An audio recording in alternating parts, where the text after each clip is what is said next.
Китебим Куран маселесине келе турган болсок туугандар, Китебим Куранда iOS тиркемесинде дагы, Android тиркемесинде дагы обновление болду, Кудайга шүгүр. Буга чейин тандалып жаткан паралардын ичине кирип, ошол жактан канча бет окулду, канча бет окулбады дегенди көрчүбүз. Бул бир аз неудобно болчу, бирок азыр эми ошону сыртынан эле караганда кызыл, сары жана жашыл немелер менен, көрсөткүчтөр менен кайсыл парада канча бет окулду, канча бет окулган жок, ошол жөнүндө немеге кирбей туруп эле көрө тургандай кылдык.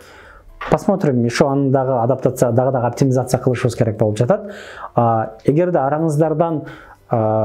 араңыздардан биздин тиркемени скачать эте электер болсо, сиздерден сураныч, бизге бир колдооңуздар болсун, деги эле бул Куранды жайылтуу үчүн жасалган бир чоң кадам. Androidке, Play Marketке же App Store'га кирип, англисче тамгалар менен My Quran деп жазсаңыздар, Курандын дагы баягы кысы обычный к менен эмес, q менен My Quran деп жазсаңыздар, буюрса ошол жактан скачать этип окусаңыздар болот. Насип кылса ушул жума ичи жетишип калсак, My Quranга биринчи таргет рекламаны кетиребиз.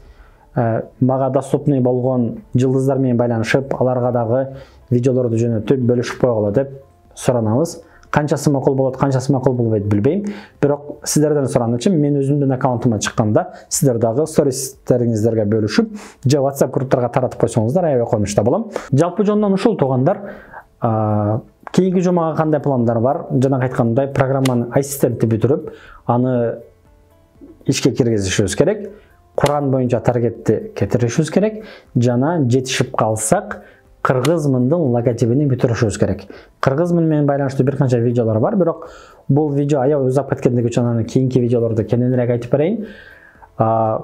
Бир мурунку видеого комментарий калтыргандар, жакшы пикирлерин жазгандар, барыңыздарга терең ыраазычылык билдирем. Бүгүн бир аз чарчап турам, тилекке каршы 2 күндөн бери иштеп жатабыз.